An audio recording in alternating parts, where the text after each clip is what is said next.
नमस्कार, लक्ष्मण धारा के एजुकेशन प्लेटफॉर्म में आप सभी का स्वागत है।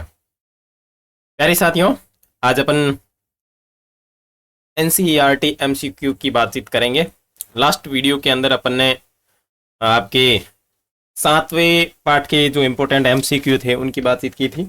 आज 8वें पार्ट की बातचीत करेंगे और फिलहाल अपन एनसीईआरटी नोट्स एंड एमसीक्यू पे बात कर रहे हैं। तो इससे संबंधित जो भारतीय इतिहास के कुछ विषय भाग 1 और भाग 2 की बातचीत अपन लगभग कंप्लीट कर लेंगे आज। तो भाग 1 की तो बातचीत पूरी कंप्लीट हो गई, जिसमें नोट्स और एमसीक्यू पूरे के पूरे आपके यूट्यूब पे अपलोड है और पीडीएफ भी अपलोड है। तो उसके लिए आप अभी चैनल को सब्सक्राइब करें और चैनल वाला जहां मेरा फोटो दिख रहा होगा लक्ष्मण धारा करके, वहां आप क्लिक करोगे तो आपको होम वीडियो और प्ले लिस्ट का ऑप्शन दिखेगा। तो वहाँ प्ले लिस्ट में जा करके आप दोनों इन बुकों जो आपकी किताबें इनके अलग अलग प्ले लिस्ट बनी हुई है, तो वहाँ पे जाके आप देख सकते हैं। और उनके लिंक जो है मैं कमेंट सेक्शन में डाल दूंगा, पीडीएफ के लिंक भी डाल दूंगा। वीडियो अपलोड होने के थोड़ी देर बाद में जो आपके पीडीएफ के लिंक है वो एक्टिव होते हैं, तो आप थोड़ा सा सब्र करके वापस देख के उन पीडीएफ को डाउनलोड कर लेना, ठीक है। और कोई दिक्कत आए तो मैंने कॉन्टैक्ट नंबर डाल रखे हैं वहाँ पे, तो आप पूछ लेना मुझसे। और अभी आज शुरू करते हैं। तो इम्पोर्टेंट एमसीक्यू देखेंगे, चैप्टर संख्या 8 जिसका नाम है किसान, जमींदार और राज्य। सबसे पहला प्रश्न, 16वीं 20वीं सदी के दौरान हिंदुस्तान में लगभग जितने प्रतिशत लोग गांव में रहते थे उनकी संख्या कितनी थी?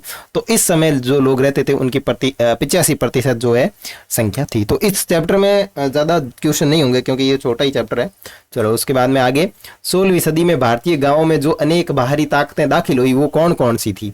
तो मुगल भी आए थे और राज्य भी थे, व्यापार और मुद्रा और बाजार ये भी थे, ठीक है ना। बाहरी ताकतें जो थी वो हुई थी, तो वो कौन सी है? वो आपके बाहरी ताकतों में बात करें तो मुगल है, ठीक है। ऑप्शन अलग अलग दे दिए। मुगल काल के भारतीय फारसी स्रोत किसान के लिए आमतौर पर प्रयोग करते थे, बिल्कुल। किसानों को रैयत भी कहा जाता था, रियाया भी कहा जाता था, मुजीरियान भी कहा जाता था, आसामी या फिर किसान भी कहा जाता था। ऑप्शन डी जो होगा वो अपना सही होगा। भूखमरी और महामारी के बावजूद 1600 से 1700 ईस्वी के बीच भारत की आबादी करीब हो गई थी। यानी इस समय भारत की आबादी कितनी हो गई थी? तो 5 करोड़ के लगभग अपनी आबादी हो गई थी। खरीफ फसल किस ऋतु में होती है? तो खरीफ फसल की बात करूं तो ये आपके यहाँ मैं लिख दूंगा, यहाँ ऑप्शन के अकॉर्डिंग पतझड़ के आसपास, यानी पतझड़ का मौसम होता है उसके बाद में अपने जून और जुलाई का जो टाइम होता है, जून और जुलाई में बोई जाती है, ठीक है। और फिर अपने अक्टूबर में काट लेते हैं। आगे, रबी की फसल किस ऋतु में होती है? रबी की फसल की बात करूं तो किस ऋतु में होती है? तो ये आपके वसंत ऋतु में होती है, ठीक है। और यहाँ अक्टूबर में इसको बोते हैं, अक्टूबर नवंबर में बोते हैं, ठीक है। आईने के अनुसार सिंचाई वाले क्षेत्रों में कितनों फसलों का उत्पादन होता है? तो आईने अकबरी जो थी उसके अंदर कितनी फसलों का जिक्र किया गया है? तो 3 फसलों का जिक्र किया गया है। आईने हमें बताती है कि फसलों की दोनों ऋतुओं मौसमों को मिलाकर आगरा में कितनी फसलों का उत्पादन होता था। देखो, आईने अकबरी में लिखा हुआ है कि मौसम के अकॉर्डिंग हर एक क्षेत्र में अलग अलग फसलों का उत्पादन होता है। तो आगरा की बात करूं तो आगरा के अंदर जो था वो 39 था। और दिल्ली प्रांत की बात करूं तो दिल्ली वाले एरिया के अंदर जो फसलों का उत्पादन होता था वह था 43।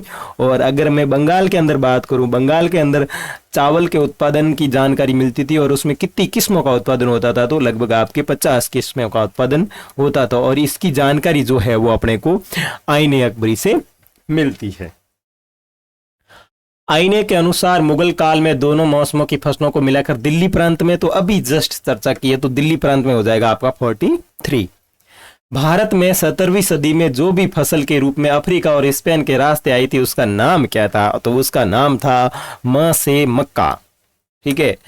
प्रश्न संख्या 11, आईने अकबरी कितने भागों में बांटी गई है? तो ध्यान रखें आपकी जो आईने अकबरी है वो आपके 5 भागों में बांटी गई है। अकबर के शासनकाल में भूमि का वर्गीकरण किस प्रकार था? अकबर के शासनकाल के अंदर भूमि पोलज और पुरोहित दोनों के अंदर विभाजित थी क्या? नहीं, पोलज। गांव में आमदनी के खर्च का हिसाब किताब कौन रखता था? तो गांव में आमदनी के हिसाब किताब का जो रखता था जानकारी वो था आपका मुखिया और पटवारी दोनों। आईने अकबरी कितने भागों में है? तो अभी बात की है 5 भागों में है। और दीन ए इलाही का संबंध किससे है? तो दीन ए इलाही जो है वो आपके अकबर से संबंधित है। 16वीं सदी में भारतीय गांवों में जो अनेक बाहरी ताकतें दाखिल हुई उसमें कौन कौन सी चीजें हैं? ये वापस रिपीट हो गया क्या? मुद्रा और बाजार भी है, व्यापार भी है और बाहरी राज्य भी है, ये भी आते हैं। वैसे यहाँ मुख्य रूप से बात करूँ तो मुगल और दूसरे जो आपके यूरोपीय व्यापारी है, मतलब व्यापार के अंदर तो व्यापारी सारे आ गए, ठीक है। मुगल काल में भारतीय फारसी स्रोत किसानों के लिए आमतौर पर क्या प्रयोग थे, मतलब इन जो प्रयोग थे वो क्या थे, मतलब किसानों के लिए जो शब्द होता था, रैयत मुजारिन, ये सारे के सारे। तो डी। भूखमरी, वापस यही 5 करोड़ रिपीट हो रहे हैं क्या सारे? ओके। राजस्थान और महाराष्ट्र दोनों प्रांत भारत के जिस भाग में आते हैं वो कौन सा प्रांत है? तो ये कौन सी दिशा में आते हैं? तो पश्चिमी दिशा में आते हैं राजस्थान और महाराष्ट्र। मुगल काल में भारत में सबसे ज्यादा उगाई जाने वाली फसलें कौन सी थी? तो मुगल काल में सबसे ज्यादा उगाई जाने वाली फसलें जो थी चावल, गेहूं, ज्वार, बाजरा आदि। बाबर के स्मरणों का मूलतः सही नाम भाषा, ठीक है। बाबर के स्मरण जो है उनका मूलतः सही नाम है, वो भाषा कौन सा जो है वो इसमें सही दिया गया है? तो कुक ए बाबरी एवं तुर्की भाषा, ठीक है। पंचायत का सरदार एक मुखिया होता था जिसे कहते थे, पंचायत का सरदार जो एक प्रकार का मुखिया होता था उसे क्या कहते थे? उसे कहा जाता था मुकद्दम या मुखिया। परगना मुगल काल में था, परगना मुगल काल में था एक प्रशासनिक मंडल। पेशकश का अर्थ क्या है? देखो, पेशकश मतलब वो स्क्रू ड्राइवर वाला पेशकश नहीं, इसमें पेशकश का मतलब है मुगल राज्य के द्वारा ली जाने वाली एक प्रकार की भेंट। अकबर ने टोडरमल को दीवान अशरफ कब नियुक्त किया? तो अकबर ने टोडरमल को दीवान अशरफ जो है वो आपके 1582 ईस्वी में नियुक्त किया था।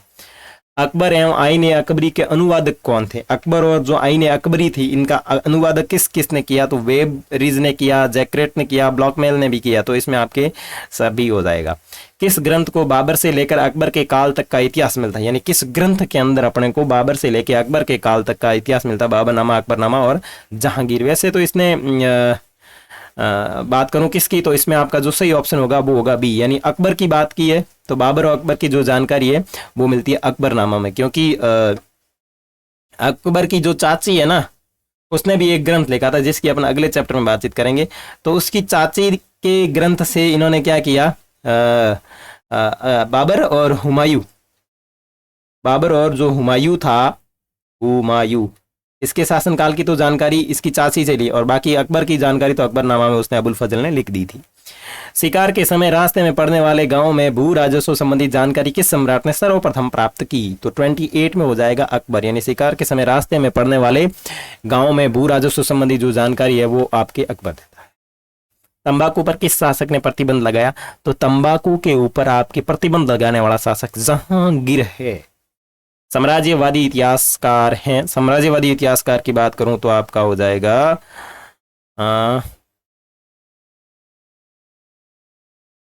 ये W.H. मोरलैंड, साम्राज्यवादी इतिहासकार।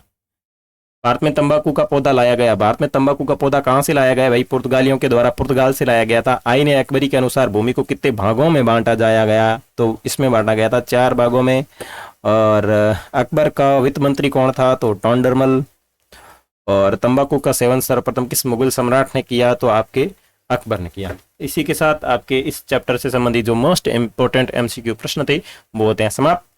विशेष रूप से ध्यान रखें, इनके जो नोट्स की क्लास है वो आपके पूरी तरीके से YouTube के ऊपर अपलोड की हुई है। तो प्लेलिस्ट में जाकर के आप देखेंगे तो आपके सामने NCERT क्लास 12 भारतीय इतिहास के कुछ विषय भाग 2 करके आपको जो किताब दिखेगी पार्ट 2 करके, उस पर क्लिक करना। वहाँ पे आपके चैप्टर के नोट्स की वीडियो और MCQ की वीडियो सारी अपलोड की हुई मिलेगी। और साथ में मैं इनकी जो लिंक है कमेंट सेक्शन में डाल दूंगा, आप वहां से भी देख सकते हैं। और PDF के लिंक भी आपको कमेंट सेक्शन में मिल जाएंगे, वहां क्लिक करके आप PDF डाउनलोड कर सकते हैं। मिलेंगे अगले वीडियो में, तब तक के लिए बाय बाय।